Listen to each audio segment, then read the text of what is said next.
Movie के starting scene में हम एक लड़की को देखते हैं जिसका नाम कैसी होता है, जो कि जंगल में भाग रही होती है। फिर वो वहाँ से निकल कर एक गैस स्टेशन पर जाती है। वो गैस स्टेशन वीरान और पूरी तरह बर्बाद हो चुका था और वहाँ पर कैसी के अलावा और कोई भी नहीं था। कैसी वहाँ पर बची हुई सारी चीजें अपने बैग में डाल लेती है, लेकिन तभी उसे एक आदमी के चिल्लाने की आवाज आती है और वो आदमी हेल्प के लिए चिल्ला रहा था। कैसी जब उस आदमी के पास पहुँचती है तो वो दिखती है कि वो तो इंजर्ड है और उस आदमी के हाथ में गन भी है और कैसी के हाथ में भी गन होती है। इसीलिए वो दोनों अपनी अपनी गन्स एक दूसरे पर तान देते हैं। उस आदमी ने अपना दूसरा हाथ जैकेट में छुपाया हुआ था, जहाँ से कैसी को कुछ चमकता हुआ दिखाई दे रहा था। इसीलिए कैसी को उस आदमी पर डाउट होता है, जिसकी वजह से कैसी डर जाती है और खुद को प्रोटेक्ट करने के लिए वो उस आदमी को शूट करके मार डालती है। बाद में कैसी देखती है कि वो आदमी अपना क्रॉस वाला नेकलेस छुपा रहा था। ये देखकर कैसी को बहुत दुख होता है और पछतावा भी कि उसने शक की बुनियाद पर एक बेकसूर इंसान को मार डाला। इसके बाद कैसी अपने पास्ट में चली जाती है और अपनी कहानी सुनाने लगती है, जहाँ पर हम कैसी को देखते हैं जो कि एक पार्टी में थी और वो अपनी फ्रेंड्स के साथ पार्टी एंजॉय कर रही थी, जहाँ पर कैसी अपनी बेस्ट फ्रेंड के साथ बातें कर रही होती है और वो अपनी बातों में अपने करीबी फ्रेंड बेन को डिस्कस कर रही होती है। कैसी उसके बाद अपने फ्रेंड बेन से बात भी करती है। अगले दिन स्कूल में कैसी को उसकी फ्रेंड एक वीडियो दिखाती है जो कि ब्लर होती है। इसके बाद कैसी घर आ जाती है और न्यूज देखती है टीवी पर, जहाँ पर उसे पता चलता है कि एलियंस का स्पेसशिप जमीन पर आया है और उन्हें कोई और नहीं बल्कि जमीन पर रहने वाले लोग ही ट्रेन कर रहे हैं और इंसानों ने इन एलियंस का नाम दी अदर्स रखा है। इसके बाद वो एलियंस यानी दी अदर्स अपनी फर्स्ट वेव रिलीज करते हैं और वो एक रेडिएशन वेव थी, जिसके रिलीज होते ही पूरी दुनिया में इलेक्ट्रिसिटी डैमेज हो गई, जहाँ पर गाड़ियाँ, मोबाइल्स और हर इलेक्ट्रिक चीज ने काम करना छोड़ दिया और ये चेंजिंग देखकर लोग बहुत ज्यादा डर गए। इसीलिए उन्होंने ये जगह छोड़कर बड़े सिटीज की तरफ मूव कर लिया। फिर एक दिन कैसी और उसका भाई पानी भर रहे होते हैं कि तभी सेकंड वेव भी रिलीज हो जाती है, जिसमें उन एलियंस यानी दी अदर्स ने पूरी दुनिया के सिस्टम को चेंज कर दिया, जिसका साइड इफेक्ट ये होता है कि अर्थक्वेक और समुद्री तूफान।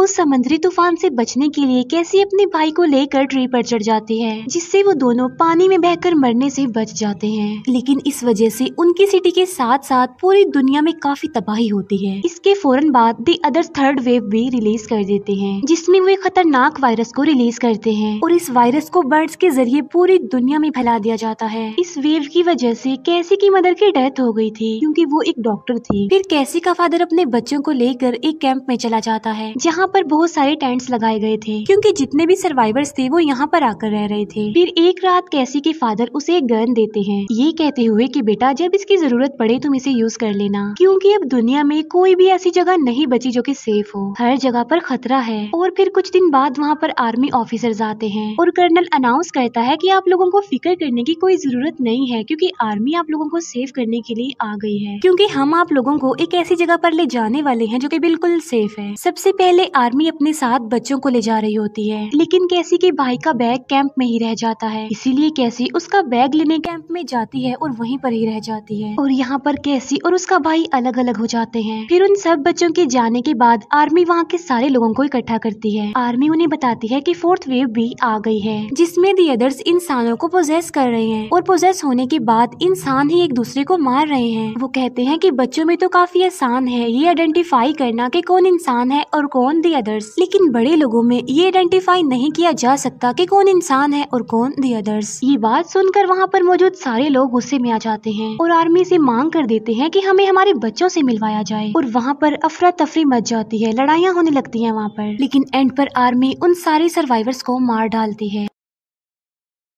कैसी भी ये सब कुछ देख लेती है। तब कैसी के फादर उसे कहते हैं कि बेटा यहाँ से भाग जाओ, और फिर जब आर्मी वहाँ से चली जाती है तब कैसी अपने फादर के पास आती है और अपने फादर को मरा हुआ देखकर कैसी बहुत ज्यादा दुखी हो जाती है और अब वो ये बात डिसाइड करती है कि चाहे जो भी हो जाए मैं अपने भाई को तो बचा कर रहूंगी। तभी वो वहाँ से एक गन लेती है और आर्मी यूनिट की तरफ भागती है। चलते चलते वो उस गैस स्टेशन के पास आ जाती है जहाँ पर वो मूवी के स्टार्ट में भी गई थी। फिर आर्मी हर जगह से बच्चों को कलेक्ट करके एक सेफ जगह पर ले जा रही थी। वो लोग सारे बच्चों को एक एक टोकन देते हैं और बाद में उन बच्चों का चेकअप करने के लिए उन्हें अंदर भेजा जाता है और तभी उन बच्चों में बारी आती है कैसी के फ्रेंड यानी बेन की। और जब बेन अंदर जाता है तो डॉक्टर उसे बताती है कि दी अदर्स इंसानों का रूप लेकर इंसानों पर ही अटैक कर रहे हैं और इसीलिए आर्मी को उन सब बच्चों की जरूरत है ताकि वो दी अदर्स से लड़ने के लिए इन बच्चों को ट्रेन करें। ये सारी बातें बताकर डॉक्टर बेन के अंदर एक ट्रैकर इंजेक्ट कर देती है और सेम ऐसा सारे बच्चों के साथ किया जाता है। हम कैसी को देख देखते हैं जो कि अपने सफर में होती है। फिर वो जंगल से निकलकर रोड पर आ जाती है जहाँ पर उसे कोई गोली मारकर इंजर्ड कर देता है, जिससे कैसी फौरन बेहोश हो जाती है। आर्मी यूनिट में हम देखते हैं कि आर्मी बच्चों को ट्रेन कर रही होती है 5th वेव से लड़ने के लिए। कैसी को वहाँ से इवान नाम का लड़का उठाकर अपने साथ ले जाता है जो कैसी को मेडिसिन वगैरह देता है। और उस लड़के को कैसी का नाम भी पता था, वो इसलिए क्योंकि वो कैसी की डायरी पढ़ चुका था। फिर कैसी उस लड़के यानी इवान से अपनी गन के बारे में पूछती है, जिस पर इवान कहता है कि मैं तुम्हारी गन के बारे में कुछ नहीं जानता, मेरे पास नहीं है वो। इसके बाद कैसी इवान से आर्मी यूनिट का एड्रेस पूछती है और वो ये कहती है कि वहाँ मैंने जाना है अपने भाई को बचाने के लिए। आर्मी यूनिट में हम देखते हैं कि कैसी का भाई बेन के ही ग्रुप में होता है। वो सब लोग वहाँ पर बैठे होते हैं कि तभी वहाँ पर डॉक्टर एक लड़की को लेकर आती है और उस लड़की को बेन की टीम में शामिल कर देती है क्योंकि वो लड़की एक काफी अच्छी शूटर थी। कैसी देखती है कि इवान काम में बिजी है, इसीलिए वो उस घर को एक्सप्लोर करने के लिए इवान के रूम में जाती है और वहाँ पर कैसी को अपनी गन मिल जाती है और इस वजह से कैसी डर जाती है और फिर वो वहाँ से भाग ही रही होती है कि तभी इवान आकर उसे पकड़ लेता है। कैसी को इवान पर डाउट होता है कि शायद ये मुझे मार देगा, लेकिन असल में वो कैसी को दी अदर से प्रोटेक्ट कर रहा था। फिर इवान कैसी को घर ले आता है और उसे बताता है कि मैंने तुम्हारी गन इसीलिए छुपाई थी कि मुझे डर था कि कहीं तुम मुझे शूट करके न मार डालो। और वो ये भी कहता है कि शाम को मैं खुद तुम्हें आर्मी यूनिट ले जाऊंगा। फिर वो लोग आर्मी यूनिट के लिए निकल पड़ते हैं। रास्ते में इवान कैसी को ट्रेन भी करता है कि कैसे खुद को प्रोटेक्ट किया जाएगा। कर्नल बेन को कहता है कि मैं तुम्हें अपनी आर्मी के साथ एक मिशन पर भेज रहा हूँ और वो बेन को एक हेलमेट भी दिखाता है और बताता है कि ये हेलमेट स्पेशल दी अदर्स को आइडेंटिफाई करने के लिए बनाया गया है और वो सारे लोग इस हेलमेट को पहनेंगे और जब दी अदर्स इनके सामने आएंगे तो लाइट ग्रीन हो जाएगी। हम देखते हैं कि कैसी और इवान एक दूसरे के साथ घुल मिल गए थे, जबकि बेन को आर्मी के बजाय बच्चों की टीम के साथ भेज दिया जाता है मिशन के लिए। लेकिन बेन कैसी के भाई को वहीं पर छोड़ जाता है क्योंकि कैसी का भाई एज में काफी छोटा था। फिर वो लोग अपने टारगेट पर पहुंच जाते हैं और वो दिखते हैं कि दी अदर्स हेलमेट की मदद से सच में ग्रीन नजर आ रहे हैं और यहाँ पर बच्चों और दी अदर्स की जबरदस्त फाइट होती है। इसी लड़ाई में एक बच्चे की मौत भी हो जाती है। दी अदर्स को डिस्ट्रैक्ट करने के लिए वो शूटर एक बस को ब्लास्ट कर देती है, जबकि बाकी लोग एक जगह पर जाकर छुप जाते हैं। फिर वो शूटर जब अपनी टीम के पास पहुंचती है तो वो अपना ट्रैकर निकाल देती है, जिससे अचानक वो भी सबको ग्रीन नजर आ रही थी। ये देखकर बेन को सारी बात समझ आ जाती है और वो भी अपना ट्रैकर निकाल देता है। ट्रैकर निकालने पर वो भी सबको ग्रीन ही नजर आ रहा था और बेन यहाँ पर आर्मी की सारी चाल समझ चुका था। वो सबको समझाने की कोशिश करता है कि ये हमारे लिए एक ट्रैप है जिसमें दी अदर्स हमें फंसाना चाह रहे हैं और 5th वेव कोई और नहीं बल्कि हम बच्चे हैं और हमारा इस्तेमाल दी अदर्स कर रहे हैं बचे हुए इंसानों को मारने के लिए और इसीलिए उन्होंने ट्रेनिंग देने के लिए बच्चों को ही चुना क्योंकि बड़ों की निस्बत बच्चों को चेंज करना आसान है।